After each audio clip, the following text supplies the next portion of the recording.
Deep beneath the sands of Egypt, where the whispers of the ancient world still echo, lies a place shrouded in secrets, the Temple of Hathor. This isn't just another relic of the past. It's a labyrinth of mysteries carved into stone, a silent puzzle waiting to be unraveled. For centuries, historians and archaeologists have stood before its walls, gazing up at 30 cryptic carvings that defy easy explanation. Some depict strange celestial events, others show figures in poses that seem to bend the rules of time itself. What were the ancient Egyptians trying to tell us, and why did they bury these messages in symbols so deliberately obscure? Picture this: you're standing in the dim glow of flickering torchlight, tracing your fingers over the grooves of a carving that hasn't been fully understood in over 3,000 years. The air is thick with the weight of history, and every stroke of the chisel feels like a whisper from the past. These aren't just decorations, they're a code, a language of symbols meant to convey something profound. Some believe they hold the key to lost knowledge. Others think they map out cosmic events far beyond the understanding of their time. One thing's for certain: the Temple of Hathor doesn't give up its secrets easily. So what are these 30 carvings, and why do they continue to captivate us? That's the journey we're about to take together. From enigmatic figures that seem to hover mid-air to scenes that some argue depict advanced technology, each carving is a piece of a grander puzzle. And as we peel back the layers, we'll uncover not just the stories of the past, but the enduring human drive to seek, to question, and to solve the unsolvable. This is more than a history lesson. It's an invitation to step into the shadows of an ancient mystery and see if you can spot the clues hidden in plain sight. Ready to dive in? Let's begin. The first 3 carvings in the Temple of Hathor don't just show stars. They seem to map the heavens in a way that defies simple explanation. One depicts a cluster of celestial bodies arranged in a pattern that doesn't match any known constellation today. Another shows what appears to be a sun disk flanked by 2 crescent shapes, positioned at angles that don't align with any natural solar or lunar event we've recorded. And the third, a series of dots connected by lines, almost like a primitive star chart, but with markings that suggest the ancient Egyptians were tracking something far more precise than just the passing of seasons. So what were they observing? Some scholars argue these carvings are snapshots of rare celestial events, perhaps a supernova, an eclipse, or even a planetary alignment that held deep religious significance. The positioning of certain stars near the horns of Hathor, the cow-headed goddess associated with the sky, hints at rituals timed to cosmic occurrences. Others believe these weren't just ceremonial. The precision of the markings suggests they might have served as a kind of ancient calendar, helping priests predict floods or festival dates with uncanny accuracy. But here's where it gets even more intriguing. One theory points to the alignment of these carvings with specific stars like Sirius, whose heliacal rising signaled the Nile's annual flood. The way the carvings are spaced along the temple walls mirrors the progression of this star across the night sky. Could this have been a way to encode celestial knowledge into architecture? Or was it a visual prayer, a way to bind the movements of the gods above to the sacred rituals below? What's undeniable is that these carvings weren't random. The Egyptians didn't waste chisel strokes. Every curve, every dot was deliberate.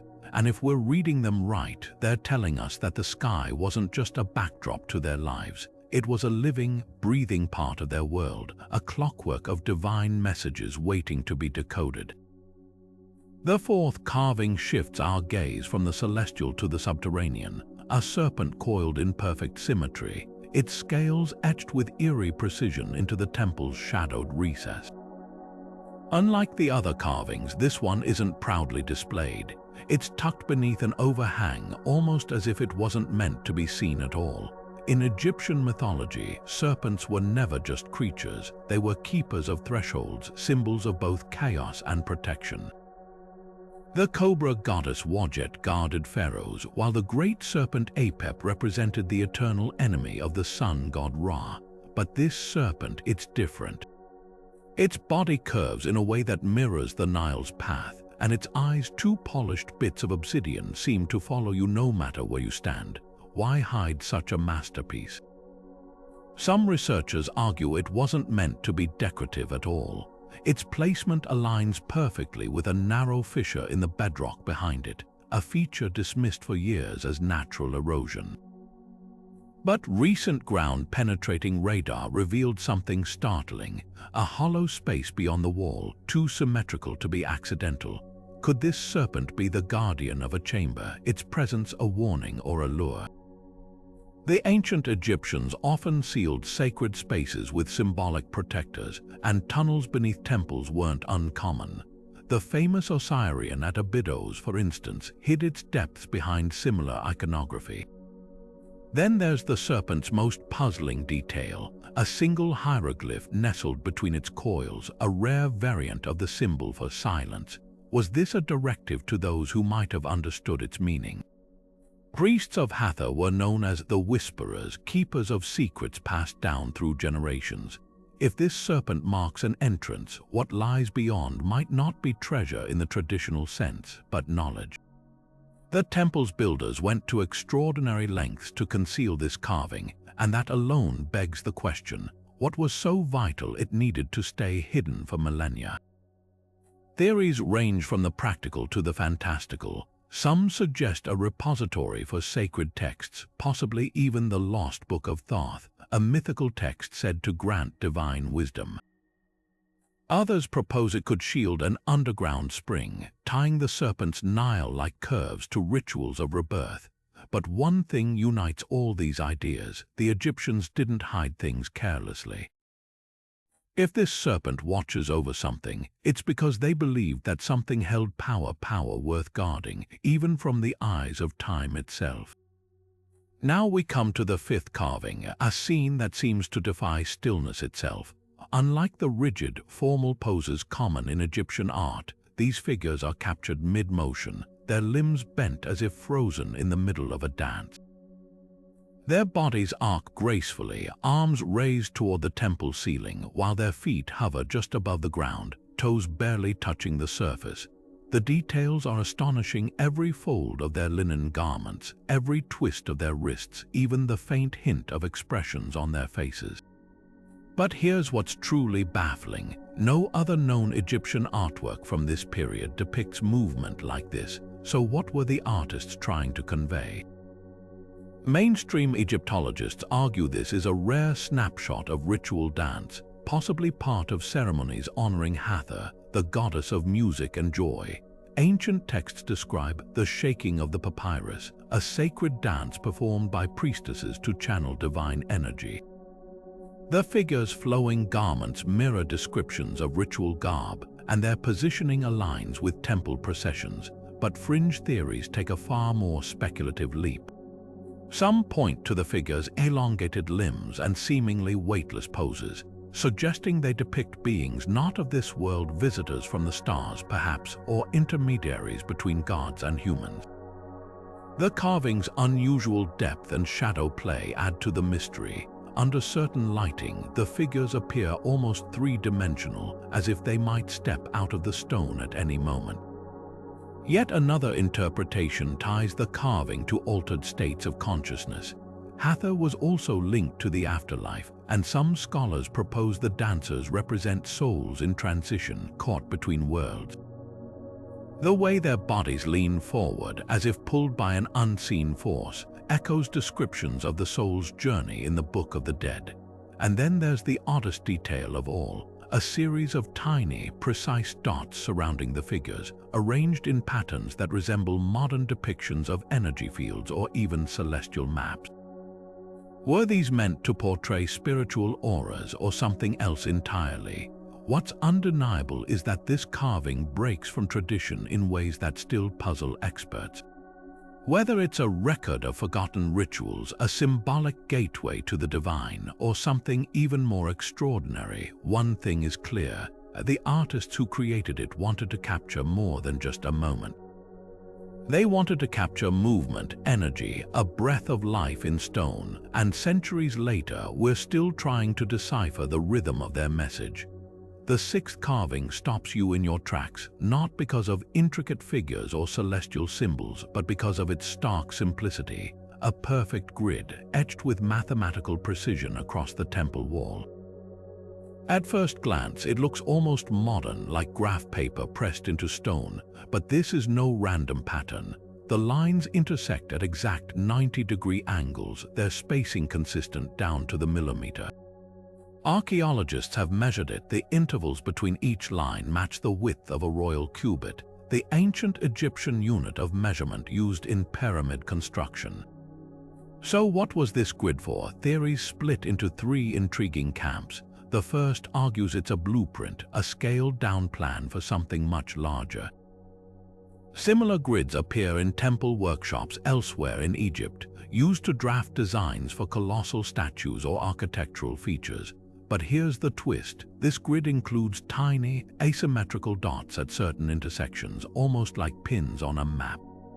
Some researchers suggest these mark load-bearing points, perhaps for a hidden chamber or an unbuilt extension of the temple. Others propose it's a star chart in disguise, with the dots representing celestial bodies, a theory bolstered by the grid's alignment with the carvings of cosmic events nearby. Then there's the game board hypothesis. Ancient Egyptians loved strategy games. Senet, the game of passing, was played for both recreation and spiritual significance. Could this grid be a forgotten precursor? The dots might track player positions, and the precise spacing could denote a ritualized version where movement mirrored the soul's journey through the afterlife. But skeptics point out that no playing pieces or rules linked to this design have ever been found. The most tantalizing theory, a coded message. The grid's layout matches the structure of cryptographic devices used later in history, like the Caesar cipher. If each square corresponds to a hieroglyph or sound, rotating or shifting the grid might reveal hidden text. Temple priests were known to use wordplay and layered meanings in sacred texts. Could this be a physical key to decoding them? Modern cryptographers have tried rearranging the dots using known cipher techniques, but so far no consensus has emerged. What's undeniable is the grid's deliberate craftsmanship. The lines aren't just scratched into the surface, they're carved deep as if meant to endure. Whether it's a builder's plan, a priest's puzzle, or a game frozen in stone, one thing's clear: the Egyptians didn't carve something this precise without a reason. And until we crack its code, this grid remains a silent challenge from the past, daring us to measure up to its mystery. The seventh carving stops you mid-step, not for its grandeur, but for its strangeness. Among the familiar gods and goddesses, this figure stands apart, a human body crowned with the sharp, angular head of a bird. Not the ibis of Thoth or the falcon of Horus, but something else entirely. A beak too curved, a crest too pronounced, like no native Egyptian deity ever recorded. So who or what is this? Some scholars argue it's a regional variation of an obscure god, perhaps Montu, the war deity sometimes shown with avian features. Yet the hieroglyphs nearby don't match his name. Others whisper of foreign influence. Around the time this temple was built, trade routes stretched as far as the Aegean and Mesopotamia, where bird-headed spirits flitted through myths. Could this be a borrowed icon, a diplomatic nod to distant allies? But the most compelling clue lies in the figure's pose. Unlike the rigid symmetry of traditional carvings, this one leans forward, wings, or are they arms, outstretched as if mid-flight. In its hands rests an object too worn to decipher, though infrared scans suggest it might be a musical instrument. That detail ties it to Hathor's realm of music and ecstasy, yet the bird's piercing eyes, inlaid with lapis lazuli, seem to watch for something beyond ritual. Then there's the paint. Traces of pigment reveal the body was once vividly green, an anomaly in a culture that reserved that hue for fertility or resurrection. Green was Osiris's color, the shade of regenerating flesh. Was this being linked to rebirth, or does the answer lie in the carving's placement? It's nestled between depictions of the Nile's flood and a constellation chart, as if bridging earth and sky. Perhaps that's the key. In cultures from the Levant to Libya, bird deities often served as messengers between worlds. If this figure isn't purely Egyptian, it might symbolize a shared idea that the divine speaks in many tongues and some voices soar beyond borders. Whatever the truth, one thing's certain: this carving refuses to fit neatly into any known pantheon, and that in itself is a revelation. Carving 8 shatters expectations, not with grandeur but with impossibility. Here, a stone bowl hovers inches above a priest's outstretched hands, defying gravity itself. The craftsmanship is unmistakable. No supporting pillars, no hidden chisel marks, just empty space between the vessel and its bearer. Even more perplexing, the priest's fingers are slightly curled, as if he just released the bowl, or perhaps as if he never held it at all. Mainstream archaeology chalks this up to artistic license, a symbolic representation of offerings rising to the gods. In Egyptian art, objects often floated to denote divine acceptance, but the precision of this carving raises questions. The shadows under the bowl are too accurate, the perspective too meticulous for mere metaphor. Some researchers point to the temple's lighting torchlight flickering at a specific angle could create an optical illusion, making a cleverly placed bowl appear suspended. Replicas tested with period-accurate lamps show this effect works, but only from one vantage point. The carving, however, maintains its illusion from every angle. Then there's the fringe theory that refuses to die. The bowl's shape mirrors descriptions of PKHT vessels from pyramid text containers said to hold the breath of the gods. Ancient astronaut enthusiasts claim this depicts anti-gravity technology, pointing to similar levitation myths in cultures from Tibet to Peru. More grounded researchers counter with a practical twist: hidden magnetism. Certain meteoritic iron alloys known to the Egyptians could repel copper plates beneath thin stone. If the bowl contained such metal, and the priest's wrists concealed countermagnets. Yet the most haunting detail lies in the hieroglyphs framing the scene. They don't describe an offering but a warning: that which is given may not return. Was this a ritual admonition or a clue to something far stranger?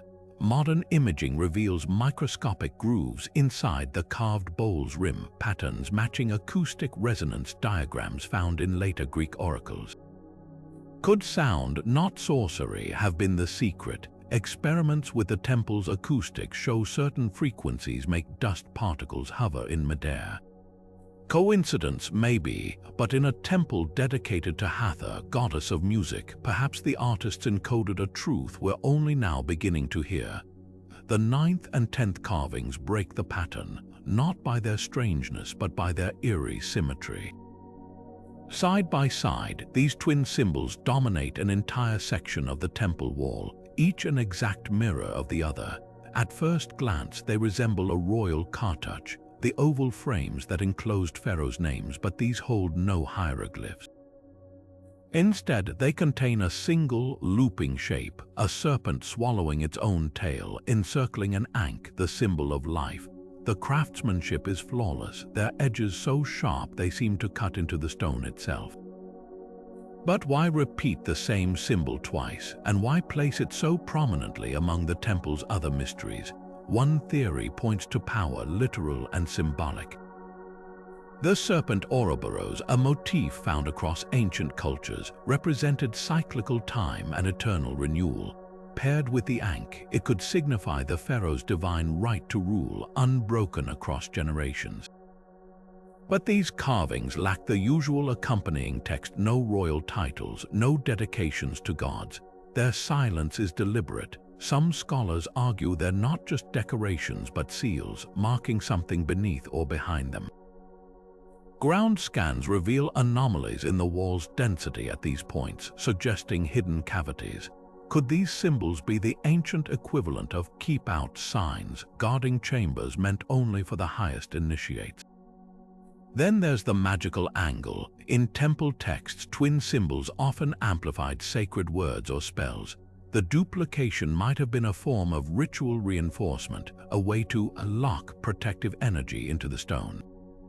The serpent's self-devouring nature echoes spells from the Book of the Dead meant to ward off chaos, while the ankh at its heart could symbolize life preserved against entropy. Priests of Hathor were known to inscribe such sigils on amulets and doorways, but never at this scale. But here's the twist: the symbols aren't truly identical. Infrared imaging reveals subtle differences in the carving's depths. The left serpent's coils are slightly tighter, the right ankh's crossbar a hair thicker. Were these variations intentional? One tantalizing possibility ties them to the two lands of Egypt, Upper and Lower, united under one ruler. The subtle asymmetry might reflect the balance of dualities, order and chaos, earth and sky, life and what lies beyond. The most audacious theory: these symbols don't mark treasure, they are the treasure. Ancient texts speak of living glyphs, sacred shapes believed to hold power in their very form. Replicas etched onto papyrus and placed in tombs were thought to guide the dead.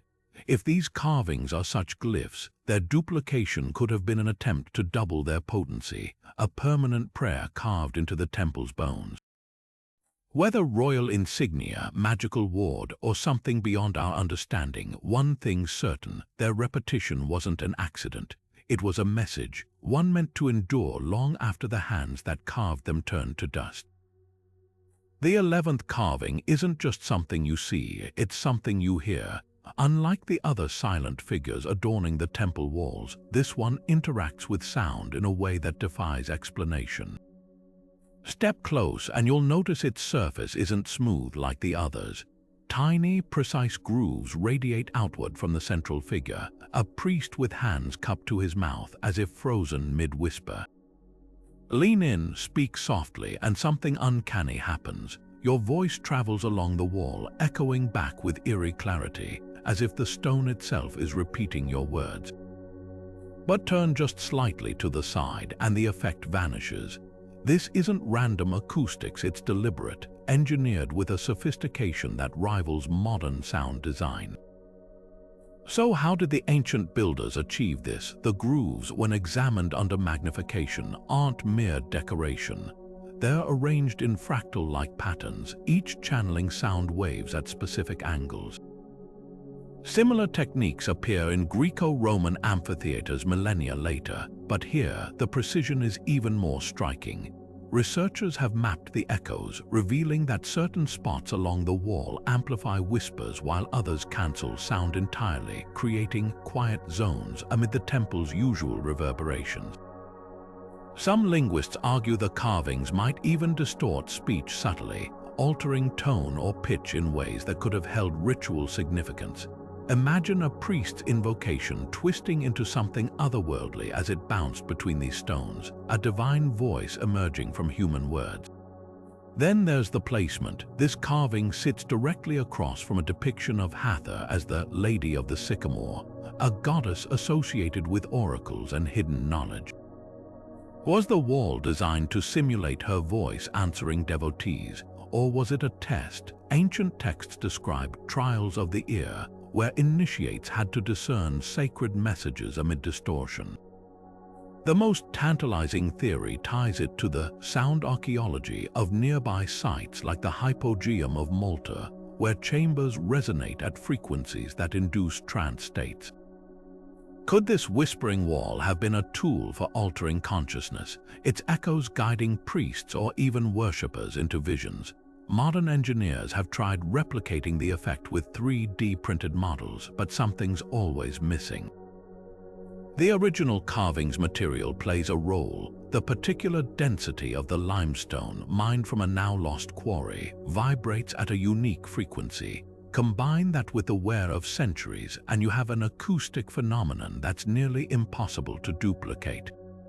Whether it was meant for ceremony, communication with the divine, or something beyond our grasp, one thing's clear: the builders of Hathor's temple didn't just work in stone. They worked in sound, sculpting whispers into a language only the initiated could understand. And even now, if you press your lips close enough to that ancient priest's carved mouth, you might wonder what secrets are still traveling along those grooves, waiting for the right ear to hear them. Carving 12 tells a story through absence. Time has worn much of it away, only the faintest outline remains, like a ghost pressed into the stone. But even in its faded state, the figure is unmistakable. A warrior, spear raised, stance wide, poised in the heat of battle. Unlike the temple's other carvings, this one lacks the crisp detail of gods or celestial maps. The erosion isn't uniform either. The warrior's face is nearly smooth, his weapon's tip broken off, yet his armor, scaled and layered like a crocodile's hide, still shows meticulous grooves. It's as if the stone itself chose what to forget and what to preserve. Who was this fighter? Mainstream Egyptology struggles to place him. The armor's design doesn't match known Egyptian styles. It's closer to Nubian or Libyan gear, suggesting a mercenary or foreign adversary. But here's the puzzle. The temple's dedicatory texts mention no major conflicts during its construction. So why immortalize a warrior at all? Some argue he's symbolic, a stand-in for the pharaoh's unseen battles against chaos. Yet the carving's placement tells a different tale. It's tucked beside a depiction of Hathor as a lioness, her claws bared. In myth, she was Ra's vengeful eye, unleashed to punish humanity. Could this warrior represent a foe she vanquished, a human counterpart to her divine wrath? The most intriguing clue lies in what's not eroded. Behind the warrior, a single hieroglyph survives, a ripple of water. In military accounts, this symbol often marked engagements near the Nile or coastal raids, but records from this period describe no such battles unless they were purposefully omitted. Ancient kings sometimes wiped defeats from history, chiseling away unfavorable truths. If this warrior commemorates a lost conflict, his fading might not be accidental. Perhaps later rulers wanted him forgotten, scrubbing his story until only this spectral trace remained. Then there's the color. Faint traces of red ochre linger in the armor's grooves, a shade Egyptians associated not with war but with protection. Was this warrior a guardian, not an enemy? Infrared scans reveal something beneath the surface. Earlier, fainter carvings of a second figure lying at his feet. A buried duel, a ritualized execution. The answers might lie in the temple's foundation deposits. When archaeologists pried up a nearby floor slab, they found a cache of broken spearheads and a single Nubian-style bracelet, all deliberately buried. Coincidence, maybe, but in a place where every chisel stroke held meaning, this fading warrior feels less like decoration and more like a secret, one the sands of time haven't finished uncovering. Carving 13 stops you dead in your tracks, not because of intricate detail or bold symbolism, but because of something far more unsettling: perfection. Unlike the fluid, organic lines of other temple carvings, this one is an exercise in absolute symmetry. Two identical figures stand back to back, their outlines so precisely mirrored that measuring the distance between their features reveals no deviation, not even by a fraction of a millimeter. In Egyptian art, where slight asymmetries were common to show movement or life, this level of precision is almost unheard of. It's as if the artist wasn't carving a scene but solving an equation, freezing balance into stone. What does it represent? Mainstream Egyptology struggles here. Symmetry in ancient cultures often symbolized duality, life and death, order and chaos, but this carving takes it to an extreme. The figures aren't gods or pharaohs. They lack crowns, insignia, even identifying clothing. Their faces are blank, their hands pressed together in a gesture that doesn't match any known ritual.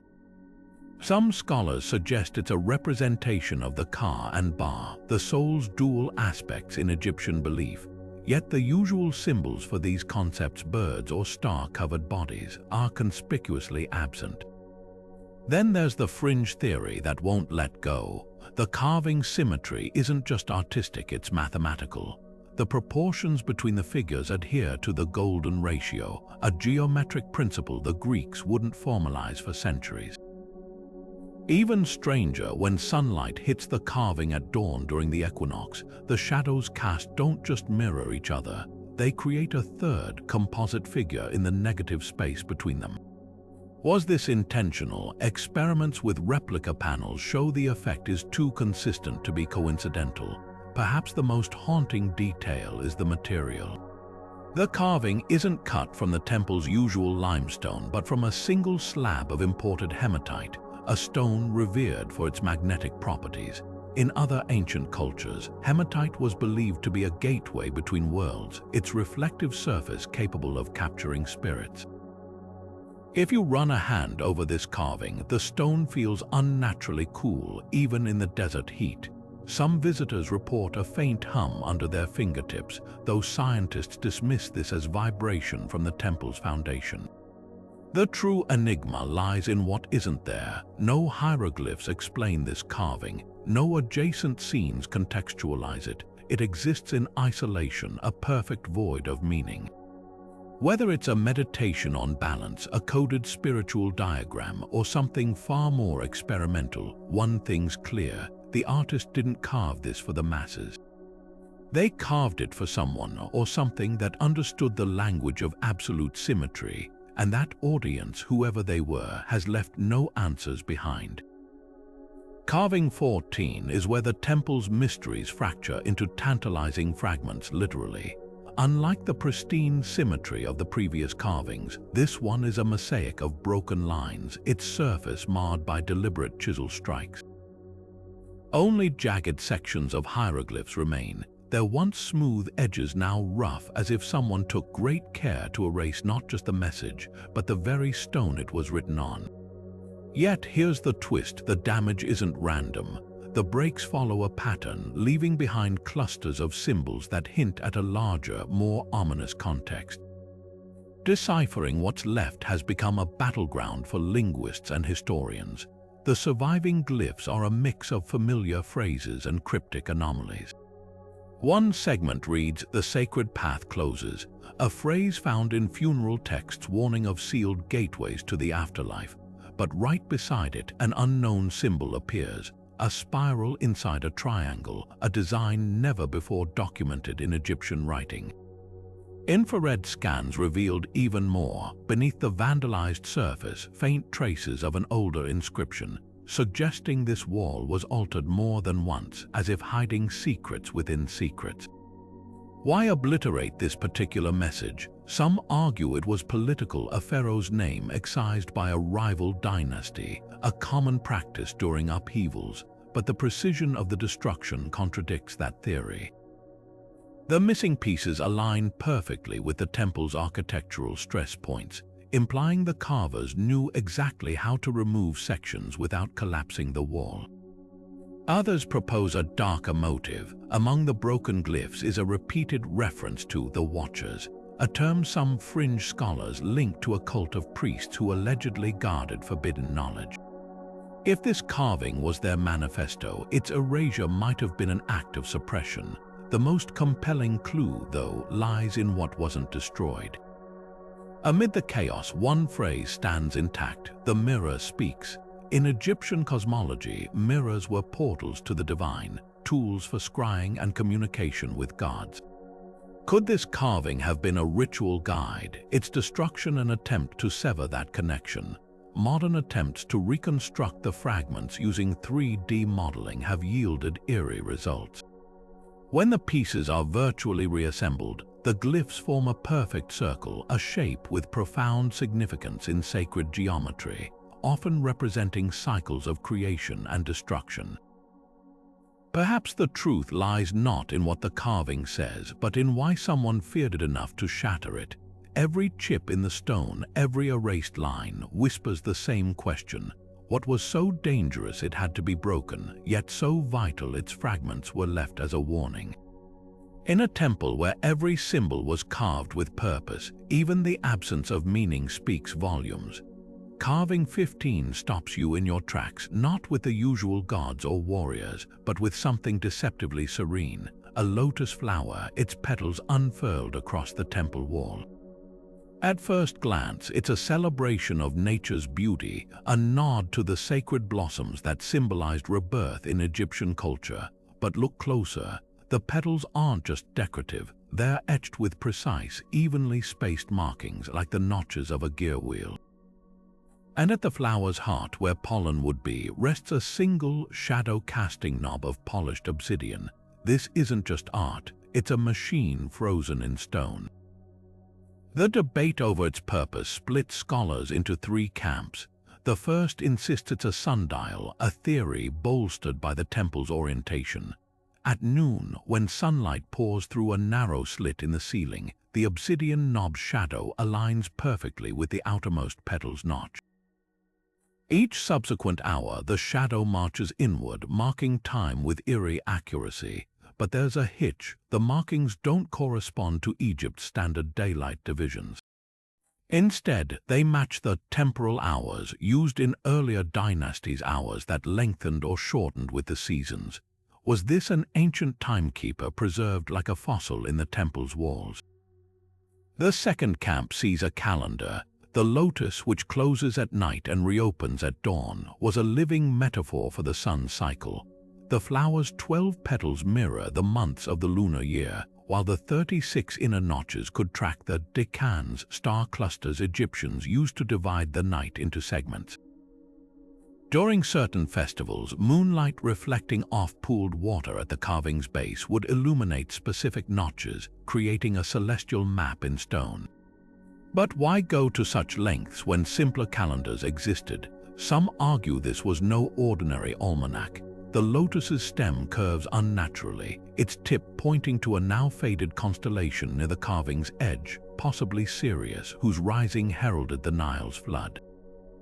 If so, this wasn't just tracking time, it was predicting it. Then there's the esoteric interpretation. The lotus wasn't just a flower, it was the primordial mound from which creation sprang. Mystical texts describe it as a portal, its petals gateways to other realms. The obsidian knob's composition is telling. It's not local, but volcanic glass traded from distant lands, a material shamans used for scrying. At certain angles, the polished surface catches light in a way that creates phantom reflections, like faces shimmering beneath the stone. Was this a tool for divination? A doorway meant to open under the right celestial conditions. Modern engineers have noted something even stranger. The petal notches form a logarithmic spiral, a pattern found in everything from galaxies to seashells. Coincidence or a deliberate encoding of sacred geometry? The truth might lie in all these theories. The Egyptians rarely separated science from spirituality. A device to measure time could also be a vessel for prophecy, a flower that told the hours while whispering secrets to those who knew how to listen. What's undeniable is the care taken in its creation. The petals' curves were carved with a jeweler's precision, the obsidian polished to a mirror finish. This wasn't just a functional object, it was a hymn to the cosmos, a fusion of art and intellect meant to outlast empires. And as you stand before it, watching the shadow creep across those ancient marks, you can't help but wonder, were the priests who used this device keeping time, or were they waiting for something? Something the lotus was carved to remember, even when the rest of the world forgot. The 16th and 17th carvings stand as sentinels on either side of a narrow doorway, their presence so imposing you half expect them to step forward and block your path. These aren't mere decorations, they're guardians, carved with a level of detail that blurs the line between stone and flesh. To the left, a lion-headed figure crouches, muscles tensed beneath its stylized mane, claws gripping a staff topped with the eye of Horus. To the right, a hawk-faced warrior mirrors the pose, but with a twist, its wings are partially unfolded, feathers individually defined as if caught mid-beat. What's uncanny isn't just their symmetry, but their eyes. Inlaid with lapis lazuli and flecks of gold, they seem to track you no matter where you stand, a trick of craftsmanship that still baffles modern sculptors. These figures aren't unique in Egyptian art. Temple gateways often featured protective deities, but their execution is extraordinary. The lion's mane isn't carved in the usual rigid layers. Each strand curves dynamically, suggesting movement. The hawk's beak, typically rendered closed in religious iconography, is slightly parted, revealing a hint of tongue, a detail so lifelike it raises the hairs on your neck. Why such realism for figures meant to symbolize the divine? Some scholars argue it's a psychological tactic. The doorway they guard leads to the temple's inner sanctum, where only high priests could enter. The carving's hyper-detailed faces, eerily poised between animal and human, might have been designed to unsettle, to remind intruders they were crossing into a space where the god's presence was palpable. Then there's the positioning. The lion associated with Sekhmet, goddess of vengeance, faces east toward the rising sun and the Nile's floodplains, regions Egypt needed to defend. The hawk, linked to Horus, god of kingship, faces west, the direction of the afterlife and the pharaoh's eternal rule. Together, they form a symbolic barrier against chaos from both realms. But the most chilling detail lies in their shadows. At midday, when sunlight slants through a ceiling vent, their silhouettes merge into a single, monstrous shape that stretches across the threshold, a visual warning that passing this point uninvited could have consequences beyond the mortal world. Modern imaging has revealed another layer to their purpose. The carvings aren't solid, their backs are hollowed out, creating resonant chambers. When wind blows through the doorway at certain speeds, the cavities produce a low, growling hum. An acoustic illusion that would have made the guardian seem alive to ancient visitors. Whether intended or not, the effect is undeniable. These aren't just statues, they're a performance, a fusion of art, engineering, and sacred theater designed to awe and intimidate. And centuries later, as you stand between them, that performance still works. Carving 18 doesn't just watch you, it consumes you with its gaze, or rather, the absence of it. Where other figures in the temple have eyes inlaid with lapis or obsidian, this one's sockets are voids, hollowed out with a precision that feels intentional, almost violent. The rest of the carving is pristine, a priest or perhaps a god, robes flowing in meticulously carved folds, hands raised in a gesture of blessing or warning. But those empty eyes dominate the scene, pulling focus like wounds in the stone. Theories about their meaning split into two haunting possibilities. The first is practical. The sockets once held gemstones pried out by looters or repurposed in later eras. Yet there's no chiseled damage around the edges, no telltale scratches of theft. The hollows are smooth, as if the stones were removed with care or never placed there at all. The second theory cuts deeper. In Egyptian funerary rites, certain statues had their eyes ritually opened by priests, a ceremony called the giving of sight, to allow the divine to see into our world. But a handful of artifacts, like the infamous blind statues of Karnak, were deliberately left eyeless, their sockets empty to symbolize a god's withdrawal from humanity. Was this carving a warning, a marker of divine abandonment? Then there's the unsettling acoustical effect. Stand directly before those hollow eyes and speak, and your voice drops to a whisper, dampened as if the stone itself is absorbing sound.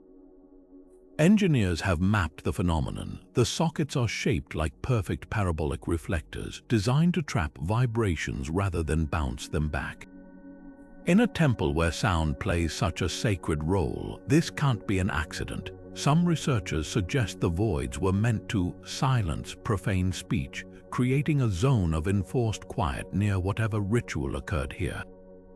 Others propose a darker purpose, that the eyes weren't meant to be empty forever. Ancient texts describe living stones, minerals like galena or magnetite believed to hold spirits. If those sockets once held such stones, their removal might have been less theft than exorcism. The most chilling detail, though, lies in the carving's shadow. At sunset, when light slants through the temple's western gate, those hollow eyes cast twin streaks of darkness that align perfectly with a hidden niche in the far wall. a niche containing a single, weathered Ushabti figurine with its own eyes scratched out. Coincidence or a message stretched across the centuries, a thread connecting two acts of intentional blindness? Whether the eyes were looted, ritually omitted, or meant to hold something far stranger, one thing's clear. In a temple where every glance holds meaning, their absence speaks louder than any gemstone ever could. Carving 19 flips the script quite literally. Here, amidst the temple's orderly rows of gods and goddesses, one figure stands out for its defiance of gravity itself. A deity carved upside down, feet rooted to the ceiling as if the stone had betrayed its natural laws. The detail is shocking in its precision. The god's pleated kilt fans outward against the ceiling, his arms outstretched in a pose typically reserved for offerings or blessings, but here rendered eerily inverted. Even his facial expression, usually serene in Egyptian art, is twisted into something between anguish and ecstasy. This isn't damage or erosion. The carving was designed this way. So what does it mean? Mainstream Egyptology offers two compelling theories. The first ties it to chaos, specifically the god Set, embodiment of disorder, who was occasionally depicted in unusual orientations to symbolize his disruption of cosmic balance. But this figure lacks Set's distinctive animal head, and the temple's dedication to Hathor, a goddess of harmony, makes his presence unlikely. The second theory points to a ritual warning. Upside-down figures appear in rare tomb texts as markers of forbidden zones, their inversion a visual metaphor for crossing into peril. The carving's placement near a sealed-off corridor leading deeper into the temple supports this. Step past this point, it seems to say, and the world itself might turn against you. But fringe scholars propose something wilder. Ancient astronaut theorists pounce on the carving's uncanny resemblance to modern depictions of zero gravity, suggesting it records an encounter with anti-gravitational technology. More grounded researchers counter with a mystical interpretation. In certain initiation rites, acolytes hung inverted to induce visions, their blood rush mimicking the reversal of spiritual awakening. The god's expression could depict this trance state, his upside-down form a teaching tool for those undergoing similar trials. Then there's the acoustical oddity. The hollow space behind the carving acts as a resonance chamber, amplifying whispers spoken directly beneath it but distorting them, flipping tonal highs and lows as if sound itself is inverted. Was this intentional? Experiments with replica chambers show the effect could have been used to disorient initiates during rites, the auditory illusion mimicking the god's topsy-turvy stance. The most haunting clue, though, lies in the ceiling around the figure. Faint, almost invisible lines radiate outward like cracks, except they're carved, not natural. Under ultraviolet light, they resolve into hieroglyphs too small to read with the naked eye. The sky beneath, the earth above, a poetic flourish or a clue to the carving's true purpose. In a temple where every symbol holds layers of meaning, this inverted god might be the ultimate paradox, a warning, a lesson, and a riddle all at once. And as you crane your neck to meet his gaze, you can't help but wonder, is he falling or are we? Carving 20 is where the temple's artistry takes a leap into the abstract quite literally.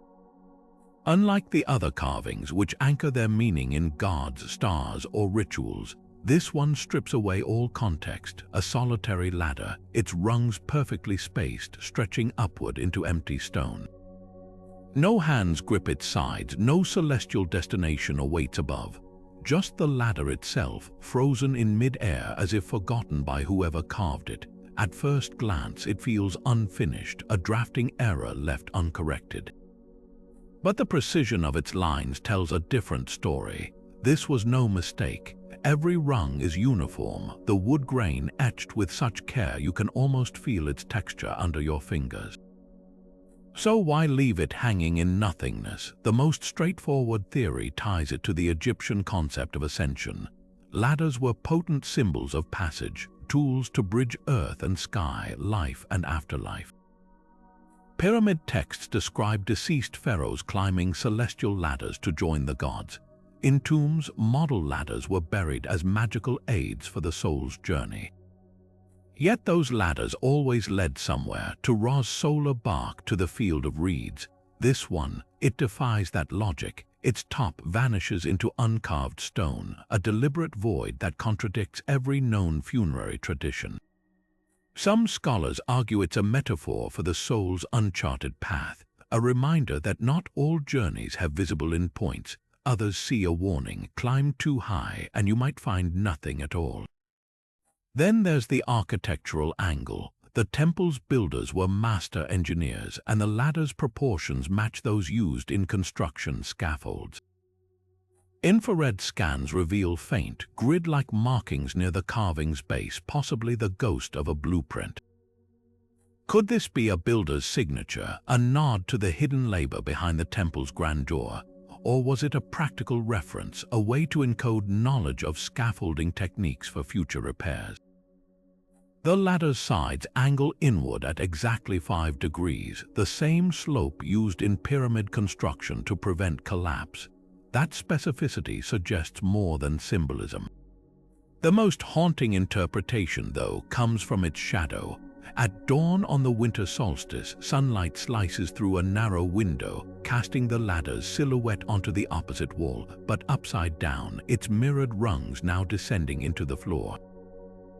For a few minutes, the two ladders form an hourglass shape, a visual echo of the Jed pillar, symbol of stability and resurrection. Was this a hidden ritual marker, a way to track time or align ceremonies with cosmic events, or something more experimental? Modern architects have noted that the carving's position corresponds with a structural weak point in the ceiling, a place where cracks would first appear if the temple settled. A warning, then a silent sentinel watching for the moment the heavens might crack. Whether spiritual metaphor, builder's cipher, or celestial clock, this ladder's emptiness is its loudest statement. In a culture that filled every surface with meaning, the choice to leave it unresolved feels like a dare, an invitation to look beyond what's carved and question what isn't. After all, the most profound mysteries aren't always the ones etched in stone. Sometimes they're the gaps between the lines. Carving 21 stops visitors mid-stride with a sight both mesmerizing and unsettling, a crimson stain that blooms across the stone like spilled wine. Unlike the temple's other carvings, where pigments have faded over millennia, this discoloration remains vivid, its deep red hue darkening toward the center where the stain seeps into the grooves of a scene depicting Hathor offering a cup to a pharaoh. The contrast is jarring, the goddess's serene face and the monarch's gilded crown untouched by time, while the liquid in the chalice between them looks freshly poured. Legends swirl around this anomaly. Local lore claims the stain isn't mineral at all, that it's blood seeping from the stone itself in a cycle tied to lunar eclipses. 19th century explorers wrote of visiting during a bleeding moon and finding the carving damp to the touch, though no modern witness has corroborated this. More dramatically, some whisper that the stain expands when war or disaster looms, an ancient alarm etched into the temple's bones. These tales gained traction when early archaeologists noted the red darkened during the 2 world wars, though skeptics dismiss this as coincidence or trick of the light. Science offers less poetic but equally fascinating explanations. Spectral analysis reveals the stain's composition: iron oxide, manganese, and trace amounts of copper, a cocktail found in certain desert ores. But here's the puzzle: the minerals aren't uniform. They cluster in dendritic patterns like veins branching through rock, suggesting water once carried them through the stone's pores. Geological surveys confirm the temple sits atop an iron-rich aquifer, and capillary action could draw mineral-laden moisture to specific points in the wall. Yet that doesn't explain why this carving, alone among thousands, became the stain's canvas. The answer might lie in the artistry itself.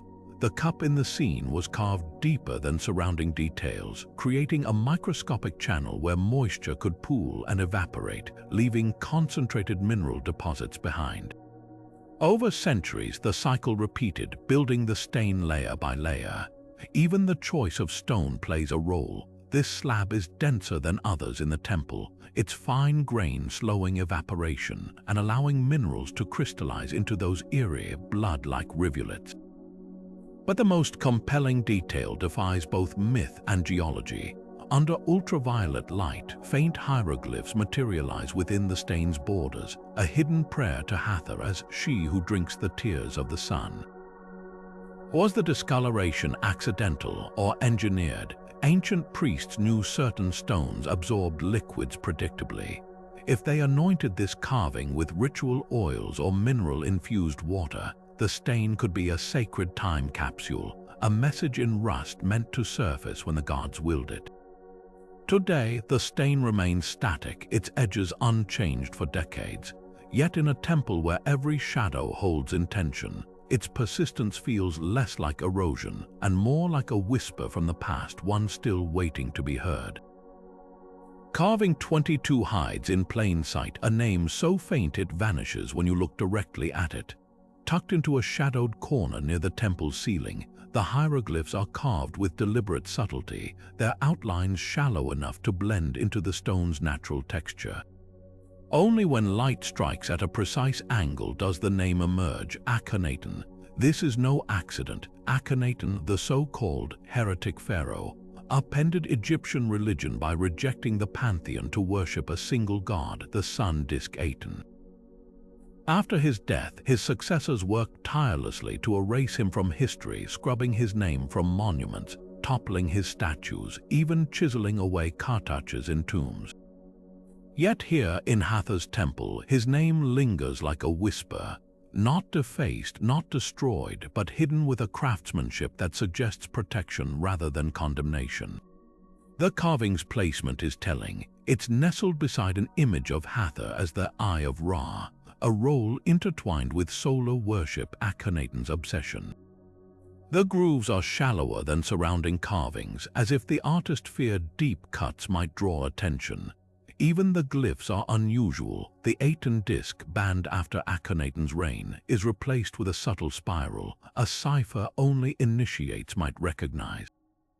Was this a quiet act of defiance by priests who secretly revered the outlawed pharaoh, or a practical choice, erasing a name entirely risked angering the gods, while hiding it in shadow maintained cosmic balance?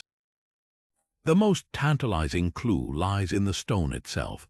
The patch bearing Akhenaten's name isn't original temple limestone but a carefully fitted insert of softer sandstone, its edges feathered to blend seamlessly.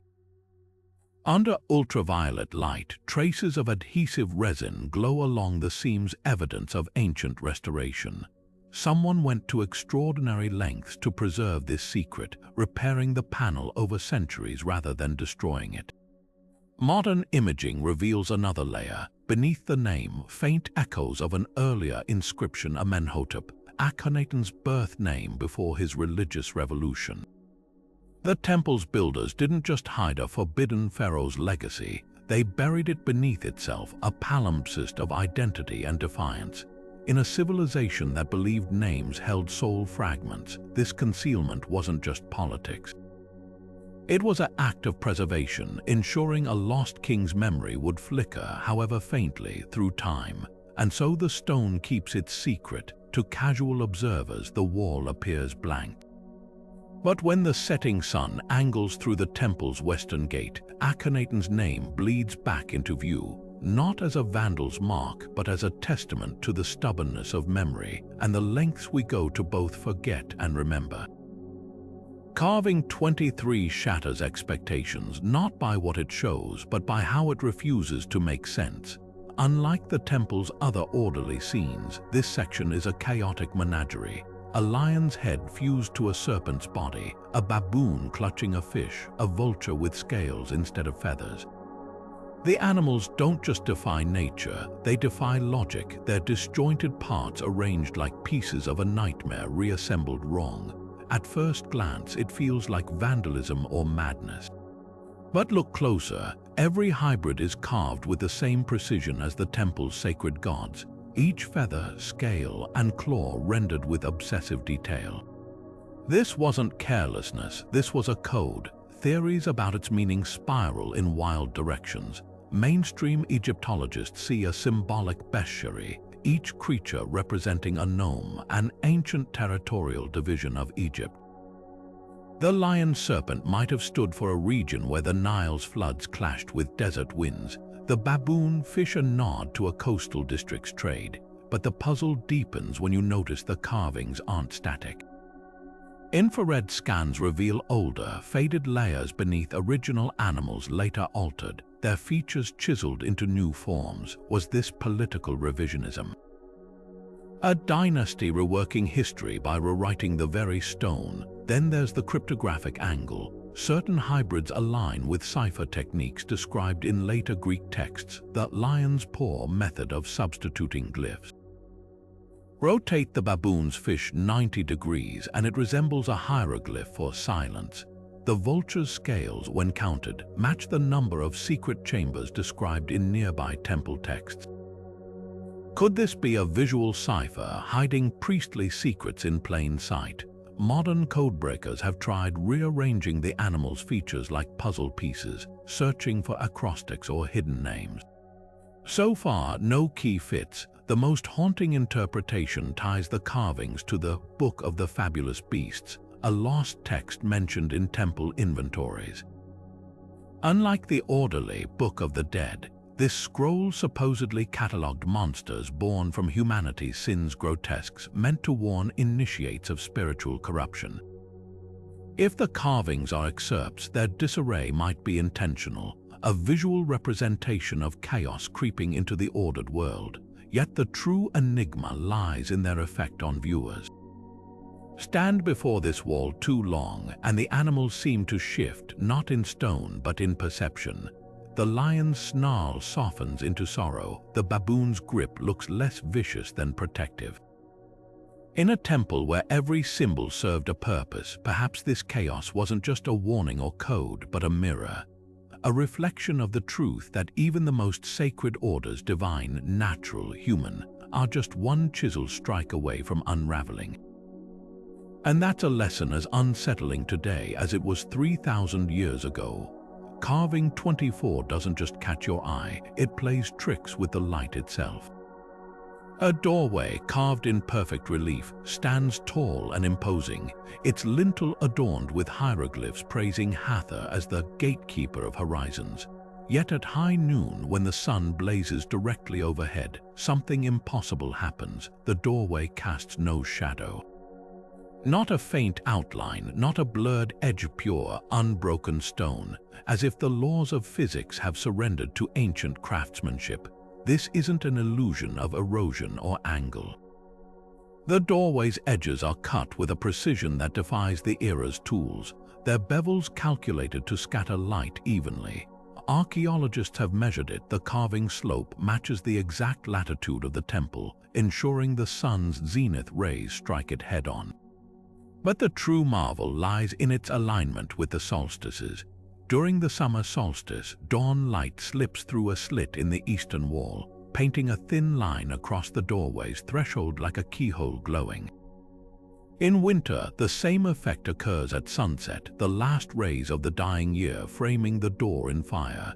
Such precision suggests this wasn't just art, it was a celestial clock marking time in a language of light and shadow. Then there are the whispers. Folklore claims the doorway isn't solid, that behind its seemingly blank surface lies a passage sealed for millennia. Ground-penetrating radar reveals a tantalizing hint of truth, a hollow space too symmetrical to be natural, extending deep beneath the temple. 19th century explorers wrote of a draft, faint but persistent, sighing from the carving's edges on windless days. Modern acoustical tests confirm it. The doorway's edges resonate at a frequency that suggests an unseen gap, a sliver of emptiness behind the stone. But the most compelling clue is in the hieroglyphs. Among the standard praises to Hathor, one phrase repeats in cipher, the door that opens inward. Not toward the temple's heart, but inward, as if the threshold led not to a physical space, but to something more elusive. Initiates of Hathor's cult underwent rituals where they passed through symbolic doorways to reach altered states. Could this carving be a guidepost for such journeys, its shadowless noon a metaphor for the moment between worlds, or perhaps the answer is simpler and far stranger? The doorway's base shows microscopic wear, as if countless hands once brushed against it, testing its seams. Whether it guards a hidden corridor, a spiritual concept, or simply a masterpiece of solar engineering, one thing's certain. In a temple where every shadow tells a story, the absence of one might be the most haunting tale of all. Carving 25 freezes time in a way none of the others do, not through polished perfection, but through its unsettling incompleteness. A pharaoh's face emerges from the stone, one side exquisitely detailed, the serene curve of an eye, the faint smile etched with regal restraint, while the other side remains a ghostly outline, barely roughed out by the chisel. The contrast is jarring, half a god-king rendered immortal, half a slab of raw potential. This isn't erosion or damage. The tools were set down mid-stroke, the artisan's final marks trailing off like a sentence cut short. So why leave a masterpiece unfinished? Theories spiral into the shadows of history. The simplest explanation is upheaval, a sudden shift in power, a dynasty collapsing, or resources diverted to war. Scrolls from nearby temples mention a plague that ravaged Thebes around this time, decimating craftsmen's guilds. Could the hands that carved this have fallen silent forever? Others point to the carving subject. Infrared imaging reveals the faint hieroglyphs of a name beneath the pharaoh's shoulder, Neferker, a ruler whose reign ended abruptly. Court records speak of a darkness over the land during his final years, a phrase some interpret as rebellion or divine disfavor. If the temple's patrons lost faith, the artists might have fled before completing their work. But the most tantalizing theory leans into the mystical. The unfinished side isn't blank by accident, it's ritually incomplete. In certain esoteric texts, partially carved statues were considered alive, their unfinished state a conduit for the divine to enter and reshape them. The visible eye watches our world, the missing one gazes into the next. Supporting this, the wall around the carving bears faint, hastily scratched symbols. The looped rope of Ankh life crossed with the jagged was scepter power, a pairing found in spells to suspend time. Was this a desperate attempt to freeze a pharaoh's legacy mid-fall, to leave his reign eternally poised between triumph and ruin? Then there's the stone itself. The unfinished half isn't rough limestone like the rest of the temple, but a smoother, darker granite, a material reserved for the most sacred statues often associated with permanence. Was this a last-minute change, a switch from mortal tribute to something meant to endure beyond human kingdoms? Modern scans reveal something even stranger. The granite shows tool marks beneath the limestone, suggesting the artists began with one vision, abandoned it, then tried to carve over it before halting again. A palimpsest of intentions, each layer a mystery.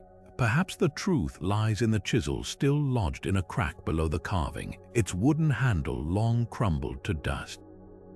Its copper blade, analyzed recently, bears traces of paint, not the usual pigments for royal portraits, but the ochre and malachite reserved for funerary art. Was this meant for a tomb, not a temple, or did the artisans know something we don't, that some portraits must remain unfinished because no mortal hand can truly capture what comes next? In a place where every stroke held meaning, the absence of the final ones might be the loudest message of all. A declaration that even the mighty are works in progress, and that the most profound stories aren't those carved in stone, but the ones left waiting in the spaces between. Carving 26 doesn't just defy translation, it defies placement. Wedged between scenes of Hathor blessing the harvest and priests bearing offerings, this patch of glyphs looks like it's been dropped in from another world. The symbols spiral outward in radial bursts, their angular forms stark against the temple's flowing hieroglyphs. They resemble no known script, not the diplomatic Hittite cuneiform found in border forts, nor the undulating Minoan linear from distant Crete.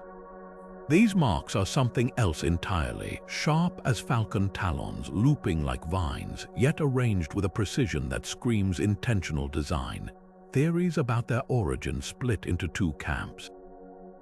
The first insists it's a cipher, a priestly code meant to shield sacred knowledge. Similar cryptographic glyphs appear in other temples, often near treasury records or ritual instructions. But here's the twist. Frequency analysis, the same technique used to crack wartime codes, reveals no repeating patterns. If this is a cipher, it's one without rules, or worse, rules we've lost entirely. The second camp points to contact. Around the time this temple was built, Egyptian ships reached Punt, a fabled land possibly near modern Somalia or Yemen. Could these glyphs be a scribe's attempt to transcribe a foreign tongue? One symbol bears an eerie resemblance to Sabaean rock carvings from southern Arabia, while another mirrors Indus Valley seals, two cultures the Egyptians almost certainly encountered.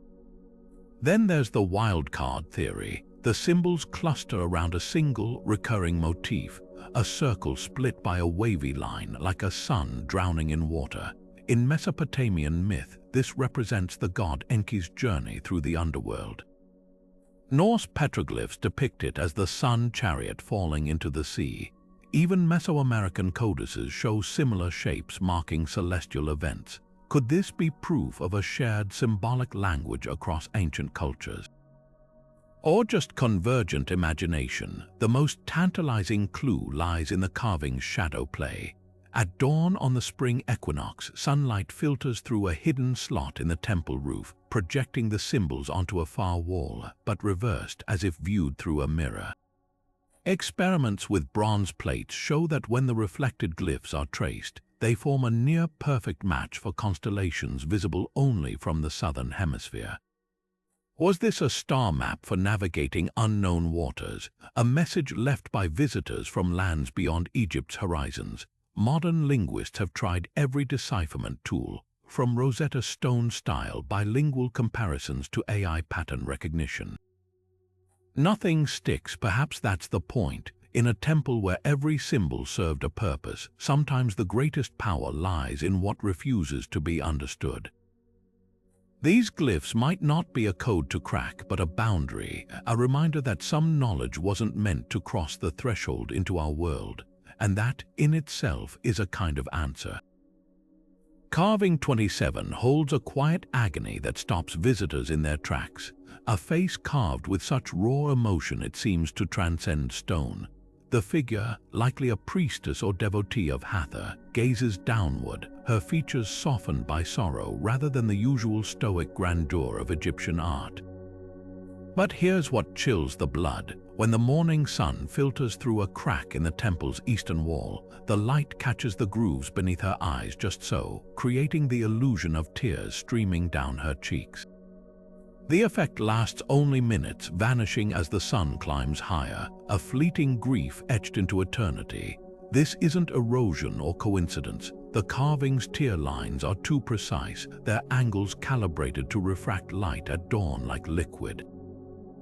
Archaeologists have debated their purpose for decades. One camp argues for ritual symbolism. Hathor wasn't just a goddess of joy, but of mourning, her tears said to flood the Nile with life-giving silt. Perhaps this carving served as a focal point for lamentations, her stone tears mirroring those shed by worshippers during rites of loss. Supporting this, the wall beneath the figure bears microscopic pits, likely from countless oil lamps placed there, their smoke darkening the tears over centuries of vigil. Then there's the acoustic peculiarity. The hollows behind the eyes act as resonance chambers, amplifying whispers spoken near them into ghostly echoes that seem to weep back. Modern sound engineers have mapped the phenomenon. Specific frequencies cause the carving's porous limestone to vibrate, producing a faint, dissonant hum reminiscent of a woman's wail. Was this designed to unsettle, to draw worshippers deeper into collective grief? Or was it meant to simulate Hathor's own voice answering prayers with sorrow?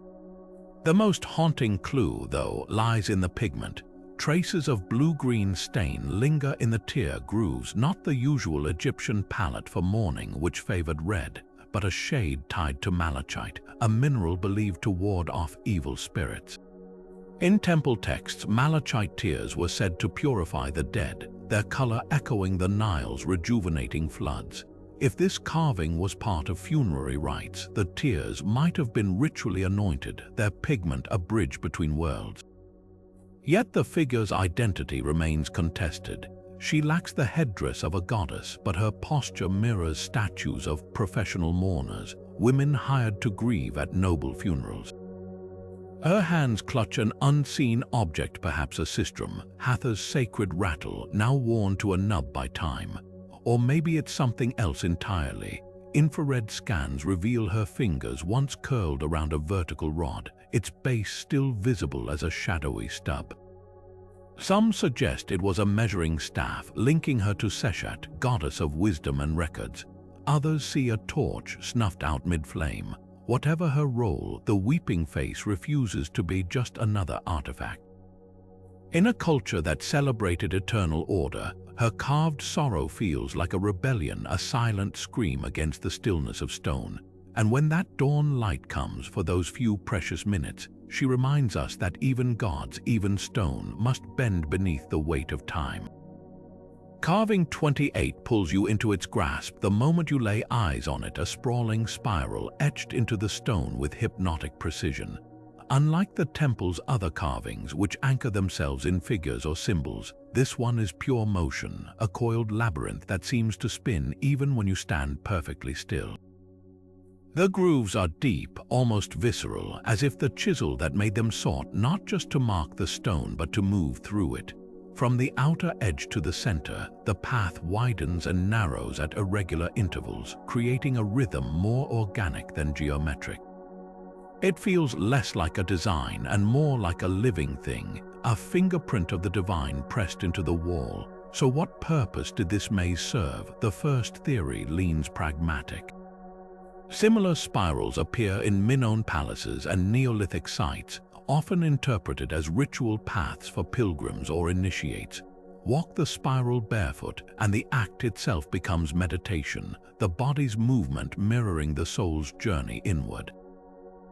Hathor's priests were known for ecstatic rites. Perhaps this carving was a tactile guide, a way to physically trace the winding path to enlightenment. Supporting this, the stone beneath the spiral shows unusual wear, polished smoother than the surrounding carvings, as if countless hands or feet once followed its curves. Then there's the celestial argument. The spiral's center aligns perfectly with a narrow shaft in the ceiling, through which the star Sirius appears once every year on the Nile's flood anniversary. During this event, sunlight pierces the shaft, striking the spiral's innermost coil before crawling outward in a slow, deliberate arc. Was this a star clock, tracking not just time but the moment the gods renewed the land? Modern astronomers note the spiral's turns match the orbital cycles of Venus, Hathor's celestial counterpart, a planet whose movements were meticulously recorded in temple charts. If so, this isn't just art. It's a dance of stone and light choreographed across millennia, but the most tantalizing theory lies in the carving's shadow. At dusk, when torchlight flickers from a specific alcove, the spiral's silhouette transforms. The grooves cast overlapping shadows that resolve into hieroglyphs only visible in this fleeting light, a phrase repeated 3 times, return and remember. Cryptic, yes, but in Egyptian cosmology, spirals symbolized rebirth, the soul's looping journey through lifetimes. Could this be a map of that cycle? Infrared scans reveal even more. Beneath the visible spiral, fainter lines sketch a second, tighter coil, an earlier version or a hidden layer.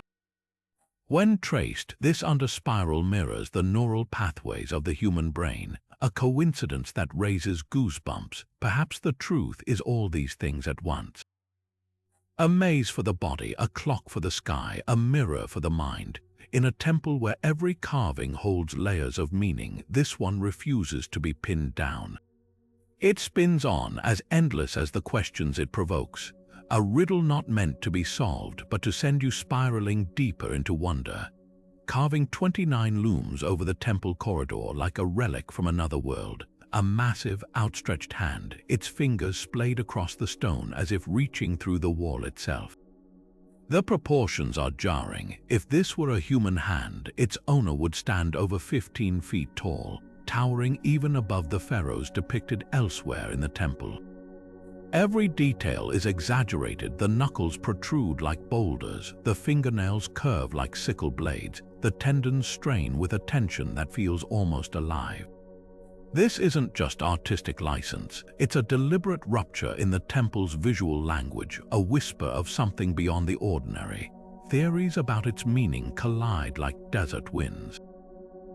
Mainstream archaeology points to symbolic exaggeration, a common tactic in Egyptian art to denote power or divinity. Gods and pharaohs were often shown larger than mortal figures, their size reflecting their cosmic importance. But this hand lacks any accompanying body or insignia, floating in isolation like a severed fragment of myth. Ancient texts speak of Hathor's mighty hand shielding her devotees, yet no known depiction of her or any other deity matches this scale. Then there's the folklore. Bedouin tales passed down for generations tell of the Nephilim, a race of giants said to roam Egypt before the pharaohs, their bones buried beneath the dunes. Similar legends appear in temple archive scrolls describing the great ones who walked before Ra, their footprints etched into cliffsides. Could this carving be a rare nod to those whispered traditions? The hand's orientation fuels the mystery. It doesn't bless or grasp, but presses palm flat against the stone, veins bulging as if straining to hold back something on the other side. The material deepens the enigma. While most temple carvings use local limestone, this hand is carved from a single slab of red granite, a stone reserved for the most sacred monuments. Microscopic analysis reveals something even stranger. The fingertips bear traces of gold leaf, long since worn away, suggesting they once touched something, perhaps a now vanished object or a second carving.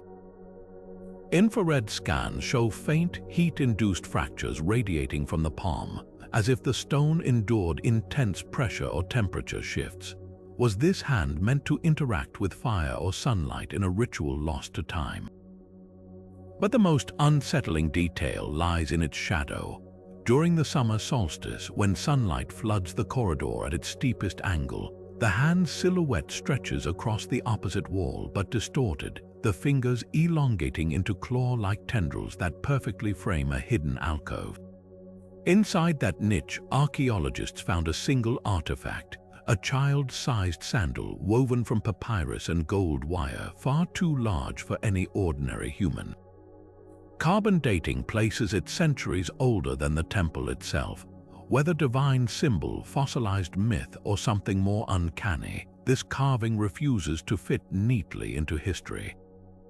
In a culture that measured perfection in balance and proportion, the hand's grotesque scale feels like a deliberate defiance, a monument not to the gods we know but to those we've forgotten.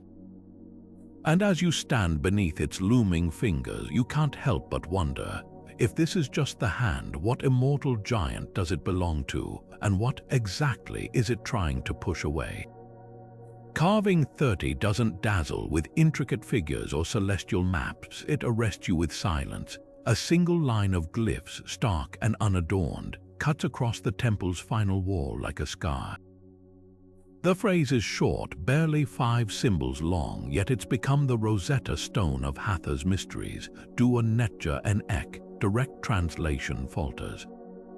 The god's hand upon you, a divine plea, or something far more unsettling. The words are common, but their arrangement defies every known grammatical rule of late Egyptian. It's as if the priests took a familiar prayer and shattered it, rearranging the pieces into a riddle meant to resist solving. Scholars have pored over this phrase for centuries, each era offering new interpretations. Early Victorian explorers saw a blessing, linking it to funerary texts where Hathor guides souls with her celestial touch. Mid-20th century linguists, armed with newly deciphered Coptic parallels, argued it was a warning Netja God could also mean judge, turning the phrase into a looming verdict. But the real breakthrough came in 2018 when infrared imaging revealed something astonishing. Beneath the surface glyphs, faint traces of earlier carvings pulsed like a ghostly echo. The original text wasn't erased, it was hidden, layered under the final letters like a palimpsest of divine wordplay. The deeper glyphs spell a darker message, Dua Netjeru en Ek, the God's hand upon you. That tiny plural shift changes everything. Hathor's temple venerates a singular goddess, yet here, in its most sacred corner, lurks a reference to forgotten deities. Were the priests acknowledging older, dethroned gods, or was this a cipher? Some researchers now believe the surface phrase is a lock, its true meaning revealed only when combined with the hidden layer. Say both aloud in succession, and the syllables merge into a near-perfect mimicry of the ancient Heb, said chant, a ritual used to renew a pharaoh's power. Coincidence unlikely. The temple's acoustics amplify this specific phrase, sending vibrations cascading through hidden chambers beneath the floor. But the most chilling theory ties the carving to the temple's architecture. The wall it's etched on isn't just stone, it's a door. Not a symbolic one, but a literal engineered slab balanced on a pivot so precise, a child could push it open if they knew where to press. Ground scans confirm a narrow passage behind it, its contents still untouched. The carving's position aligns with the winter solstice sunset, when the dying light slices through the temple to illuminate the word Netja like a bullseye. Was this a final test, a last barrier for initiates who decoded the other 29 carvings, their reward waiting in the dark beyond? Perhaps the answer lies in what the phrase doesn't say. In a temple saturated with imagery, gods, stars, serpents, and spells, this lone line of text stands stripped of adornment. No determinatives, no honorifics, just bare symbols hammered into the rock. It feels less like a message and more like a key, its meaning not in translation but in effect. Speak it aloud in the right tone at the right hour, and the stones themselves might answer. Whether blessing, curse, or something between, the carving's power endures in its resistance. After all, the greatest secrets aren't those written to be understood, but those carved to be unlocked, one stubborn syllable at a time. The carvings in the Temple of Hathor aren't just masterpieces of artistry. They are feats of engineering that push the boundaries of what we thought possible for their time. To understand how they were made, you have to step into the sandals of the ancient artisans who wielded tools far simpler than their achievements suggest. Copper chisels, stone hammers, and abrasive sand, these were the humble instruments that transformed solid rock into intricate visions of gods and cosmic maps. Yet the precision of their work rivals modern laser etching. Take the celestial carvings. The spacing between star dots varies by less than a millimeter across a 10-foot panel, a consistency that would challenge even today's CNC machine. How did they achieve such accuracy without precision instruments? The answer lies in a blend of ingenuity and obsession.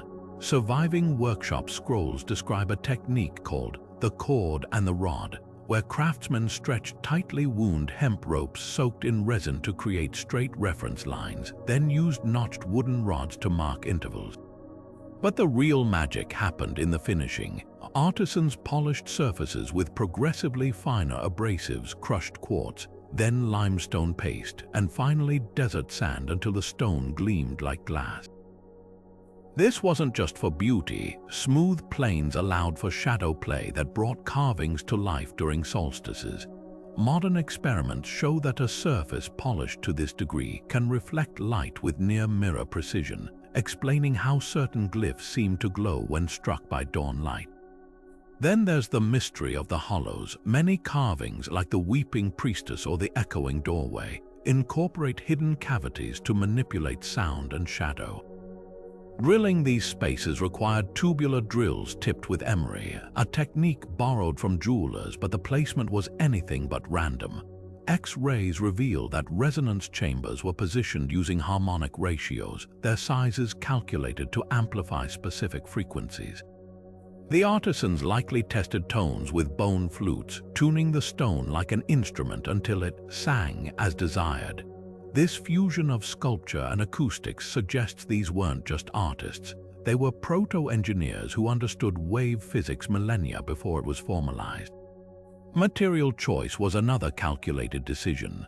The temple's builders sourced limestone from a quarry 6 miles upriver, selecting slabs with specific densities for different effects. Softer stone absorbed sound for the whispering wall, while harder grades held finer details like the feathered wings of the hawk guardians. Even the red granite of the giant hand wasn't arbitrary. Its crystalline structure conducted vibrations differently, possibly to enhance rituals performed near it. Transporting these monoliths was its own marvel. Workers likely slid them on reed sledges wetted to reduce friction, a method depicted in tomb paintings, though how they lifted multi-ton blocks into precise positions remains debated. Perhaps most astonishing is the evidence of error correction. Scans show multiple carvings were revised not as mistakes but as evolutions. The spiral, for instance, began as a tighter coil before being expanded to match Venus cycles. Adjustments were made with tiny bronze scrapers, their marks visible under magnification. This willingness to refine suggests the carvings were living projects, updated as astronomical knowledge grew or theological insight shifted. In some cases, like the warrior's fading form, erosion was anticipated. The deepest cuts were reserved for elements meant to endure, while delicate details were placed where shadows would protect them. The true genius of these artisans, though, lies in what they left unsaid. No records explain their full methods, no blueprints survive. Their legacy is the stone itself, a language of chiseled strokes and calculated voids that still whispers its secrets to those who know how to look. In an age without computers or precision tools, they achieved something timeless, art that doesn't just depict the sacred but becomes it, and that's a mystery no modern technology can fully decode. Modern technology is peeling back layers of time in the Temple of Hathor, revealing secrets the naked eye could never uncover. Laser scanners have mapped the carvings down to a fraction of a millimeter, exposing tool marks so precise they rewrite our understanding of ancient craftsmanship. One stunning discovery, the floating bowl carving wasn't just an artistic illusion. Its underside hides microscopic grooves, suggesting it once held a real object, possibly a thin metal plate that reflected light to enhance the levitation effect. Meanwhile, 3D modeling has uncovered hidden patterns in the grid carving's dots. When digitally connected, they form constellations visible only from the southern hemisphere, hinting at lost astronomical knowledge or undocumented trade routes. Multispectral imaging has been even more revelatory. By analyzing how different light wavelengths interact with the stone, researchers detected vanished pigments in the weeping priestess's tears. Not just blue-green malachite, but flecks of crushed lapis lazuli, a stone so rare it was traded from Afghanistan. This wasn't just decoration. The mineral's conductive properties may have been chosen to amplify the carving's eerie acoustic effects. Elsewhere, thermal scans exposed temperature anomalies around the giant hand. Its granite retains heat longer than surrounding limestone, implying it was regularly anointed with warm oils, perhaps as part of a ritual to awaken its protective power. But every answer births new puzzles. Ground-penetrating radar confirmed hollows behind both the serpent carving and the shadowless doorway, yet their layouts defy logic. The serpent's chamber twists at unnatural angles, while the doorway's void shows geometric precision matching no known Egyptian architecture. Some speculate they're resonance chambers tuned to specific frequencies. When audio engineers recreated the temple's original torch-lit environment, certain chants caused the walls to vibrate at frequencies known to induce trance states. Perhaps most controversially, AI analysis of the cryptic glyphs identified syntax patterns resembling an unknown hybrid script part Egyptian, part something else. One linguist proposed it's a trade tongue, blending hieroglyphs with symbols from the lost land of Punt. Others argue it's pure numbers. When the glyphs are treated as mathematical notation, they plot a course to the star Sirius B, a white dwarf invisible without telescopes. How the ancients knew of its existence remains the deepest enigma of all. What's clear is this: the carvings were never meant to be static art. They're interactive, multisensory puzzles designed to shift with light, sound, and even the observer's movement. As we scan deeper, we're not just studying history, we're being tested by it, one wavelength at a time. Of all the mysteries in the Temple of Hathor, none spark the imagination quite like the wild theories that swirl around these carvings. Could they be evidence of extraterrestrial contact, remnants of lost technology, or even messages from a forgotten super-civilization? The ancient astronaut theory takes center stage, pointing to the floating bowl carving as proof of anti-gravity technology. Proponents argue the precision of the levitation effect surpasses what mere artisans could achieve, suggesting knowledge gifted by otherworldly visitors. Similarities to modern zero-gravity depictions fuel this idea, yet mainstream archaeologists counter with a simpler explanation. The carving's mastery of perspective and shadow play, techniques the Egyptians perfected over centuries. Then there's the bird-headed figure, often cited as a smoking gun for alien hybrids or interdimensional beings. Its unfamiliar avian features don't match any known deity, leading some to claim it represents an entity from beyond Earth. But historians highlight trade routes that stretch to distant cultures where bird-headed spirits were common. Could this be artistic cross-pollination rather than cosmic intervention? The truth might lie somewhere in between, a blend of human creativity and perhaps just maybe encounters with the unexplainable. Lost technology theories fixate on the grid carving with its uncanny resemblance to circuit boards or star maps. Some speculate it's a schematic for energy devices described in mythical texts like the Book of Thoth, said to harness the voice of the gods, a phrase fringe researchers interpret as electricity or even wireless communication. Yet, the grid's alignment with celestial events suggests a more grounded purpose, an astronomical calculator or ritual game board. The real marvel isn't alien tech, but the Egyptians' ability to encode complex knowledge in stone. The giant hand carving fuels legends of a pre-pharaonic race of giants, its scale defying ordinary human proportions. Ancient texts like the Palamo stone mention those who came before, beings of immense stature, while global myths from the Nephilim to the Titans echo this theme. Geologists, however, note the red granite's natural fissures likely dictated the exaggerated size, a practical solution to avoid structural flaws. Still, the hand's gold leaf fingertips hint at something more ceremonial, a tactile interface for rituals now lost to time. Perhaps the most persistent conspiracy ties the carvings to Atlantis or another advanced lost civilization. The spiral's mathematical perfection, matching the golden ratio millennia before Greek mathematicians named it, sparks claims of inherited knowledge. Could these carvings be fragments of a drowned world's wisdom? Oceanographers point to a grain of truth. The Mediterranean's flooded cities, like Heracleion, prove catastrophes swallowed cultures whole. But no evidence links these to Plato's Atlantis. Instead, the spiral might reflect the Egyptians' own observations of nature, the same patterns found in sunflower seeds and galaxy arms, independent of any lost mentor race.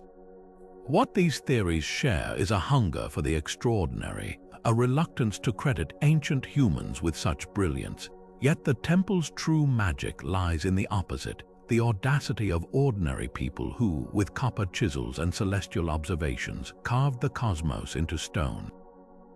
The carvings aren't proof of aliens or Atlantis, they're proof of us, human curiosity, ingenuity, and the relentless drive to reach beyond the known world.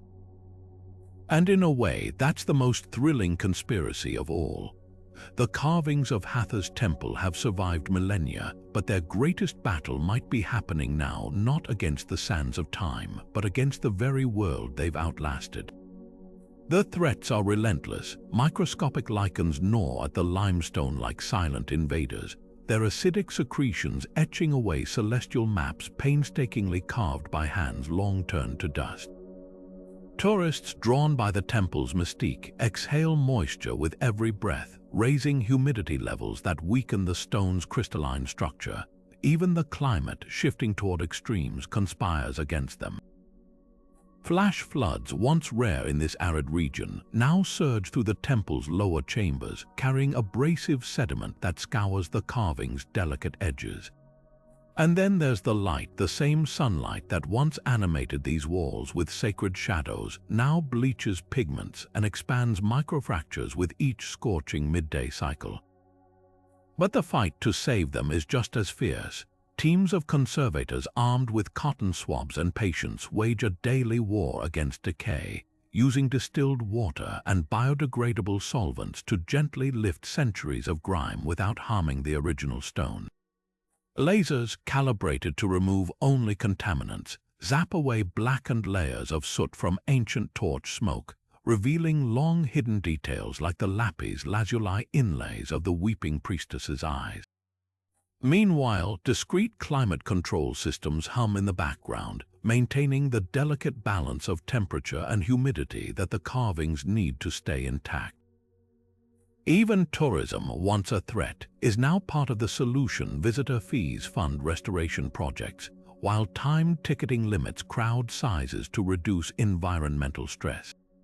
Some efforts border on the miraculous. To combat erosion, scientists have developed a stone vaccine, a nanoscale solution of calcium hydroxide that seeps into the limestone, encouraging it to self-repair by bonding with loose particles. In the shadowless doorway where centuries of touching hands polished the stone dangerously thin, an invisible barrier of ionized air now keeps fingers at bay without marring the view. And for the most fragile carvings, like the fading warrior, 3D printed replicas allow researchers to experiment with restoration techniques off-site, ensuring no irreversible mistakes are made on the originals. Yet the biggest challenge isn't technical, it's philosophical. How much intervention is too much? Some argue for leaving the carvings to age naturally, their slow decay part of their story. Others push for full-scale digital preservation, scanning every millimeter to create immortal holograms. The compromise lies in between, stabilizing the carvings just enough to buy time for future generations to make their own choices. High-resolution laser scans already exist, archived in climate-controlled vaults on 3 continents, while the temple itself undergoes a delicate dance of preservation and respect. The carving's survival now hinges on a paradox, using cutting-edge technology to honor ancient intent.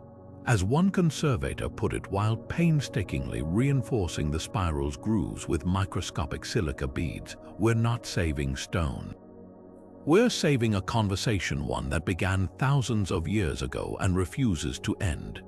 And with every innovation, every careful touch, humanity adds its own whispered reply to the temple's eternal question: how far will we go to keep the past alive? Centuries after the last chisel fell silent, the 30 carvings of Hathor's temple still pulse with mysteries that refuse to be solved. They are not just artifacts, they're conversations in stone, each one whispering a different dialect of wonder. Some tease us with celestial precision, their star maps too accurate to dismiss as mere myth.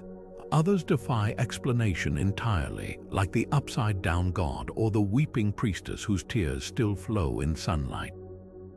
Together, they form a tapestry of questions that stretch our understanding of ancient Egypt beyond pharaohs and pyramids into something far more intimate. A glimpse of how these people saw themselves between earth and cosmos, between the visible and the unseen.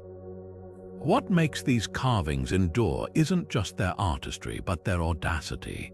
In a civilization known for rigid tradition, they break every rule. The dancing figures capture motion in a culture that worshipped stillness.